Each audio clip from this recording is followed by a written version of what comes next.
Si un jour votre mère est dehors et qu'on la traite de sale pute, je crois pas que vous réagiriez, je crois que vous réagiriez comme moi. Sale pute, elle veut dire. Il est rentré ici comme une furie parce qu'apparemment il habite dans une cité et il y a toujours des problèmes de voisinage. Je pense que c'est récurrent. Alors qui embête l'autre, ça, on ne sait pas. Il s'agit d'un conflit de voisinage qui dure déjà depuis un bon moment.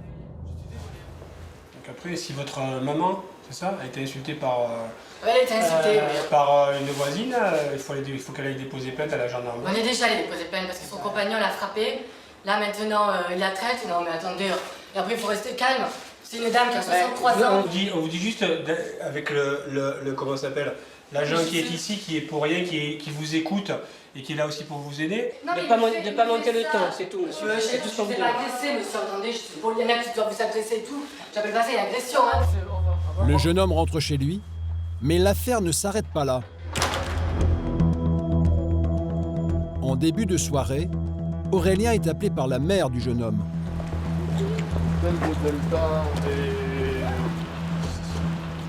Et visiblement, l'histoire avec sa voisine ne s'arrange pas. Bien au contraire. Où est-ce que vous allez? En bas au étage pour un tapage récurrent entre deux voisins, un problème de talons. La voisine du dessus qui marche avec des talons, la voisine du dessous qui pense qu'elle le fait exprès, donc c'est un peu récurrent. Aurélien se présente d'abord chez la plaignante, qui habite l'appartement du dessous. Je dis bien, bonjour monsieur. Moi ce soir, vous savez quoi? Je vais à l'hôtel dormir. Oui, mes collègues sont Non, je passés. dors pas là, je dors pas là. Un collègue qui est passé, c'est quand vendredi. Vendredi, donc il l'a verbalisé, il lui a dit. Ouais, je sais. Ils ont pris contact. Mais elle s'en fout. Elle le s'en fout complètement. Ça rentre d'un côté, ça sort de l'autre. Mais depuis 5 minutes qu'il est arrivé, Aurélien n'a pas entendu le moindre bruit. Là, aujourd'hui, on ne pourra pas la verbaliser parce qu'on n'a rien entendu. Il se rend à l'étage du dessus Bonsoir, madame. Entrez. pour entendre la présumée fautive. Bon, vous vous doutez pourquoi on est ici? Oui. Madame en dessous est dans un état, on va pas dire lamentable, mais on n'en est pas loin. Je sens effectivement un caractère un peu dépressif. Je pense qu'elle développe une paranoïa. Pour la présumée fautive, sa voisine souffrirait d'une intolérance pathologique au bruit. À partir du moment où elle entend un bruit, quel que soit le bruit, quelle que soit la provenance du bruit, c'est nous, quoi.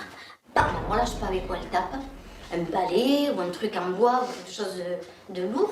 Ils ont que ça à faire toute la journée. Ils ruminent. Bam, comme ça. Amène le sol. Bam. Et en fait, c'est une fixation, quoi.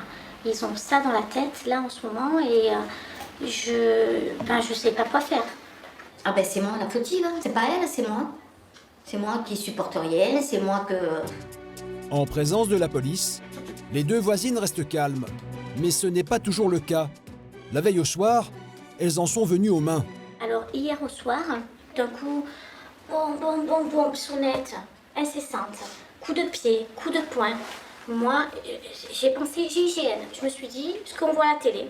Moi, je suis montée hier parce que à 11h15, 11h30, je sais même plus exactement l'heure qu'il était. Elle a recommencé à tirer des trucs par terre, à taper comme une folle. J'ai ouvert. J'ai dit, écoute, maintenant ça commence à bien faire, ça suffit maintenant, arrête. Et là, mon compagnon, il est vite venu, il s'est mis entre les deux en fait. Elle était derrière son copain était devant moi, face à moi. Et tout d'un coup, mais moi je l'ai vu, hein, comme elle a fait. Lui, il était là de dos, il la voyait pas, elle était dans son dos. Elle l'a attrapé, mais elle avait d'une méchanceté. Elle me l'a poussé sur moi. Donc lui, il a atterri sur moi. Moi, ça m'a déséquilibré, j'ai failli tomber déjà. Et là, il s'est ressaisi, lui. Puis c'est là qu'il m'a dit, je vais m'occuper de toi. Toi, tu vas voir ce que je vais faire. Toi, je vais m'occuper de toi. Et puis là, vous allez vous occuper de moi. Vous allez vous occuper de moi. Je vais essaye. Et c'est là qu'il m'a foutu un coup de poing. Paf. Oh là, mais il m'a tapé fort. Hein. Ça m'a coupé la respiration. En plus, j'étais en crise de tachycardie. Parce que je fais de la tachycardie. Madame, elle a vu mon compagnon. Je pense que le fait de voir un homme, elle est partie. Moi, si elle veut la bagarre, elle aura la bagarre. Hein. Oh là là, moi, ils me font pas peur, là, ouais. Pour éviter l'escalade, Aurélien et ses collègues vont donner un conseil aux deux voisines. parce qu'il risque d'y avoir des échanges de coups, il peut y avoir des blessés, voire pire. Voilà, maintenant vous les entendez monter, vous entendez taper, vous n'ouvrez pas, vous nous appelez. Bon, bah écoutez, bon courage à vous, monsieur. Les policiers ont réussi à désamorcer un conflit. Pour le moment,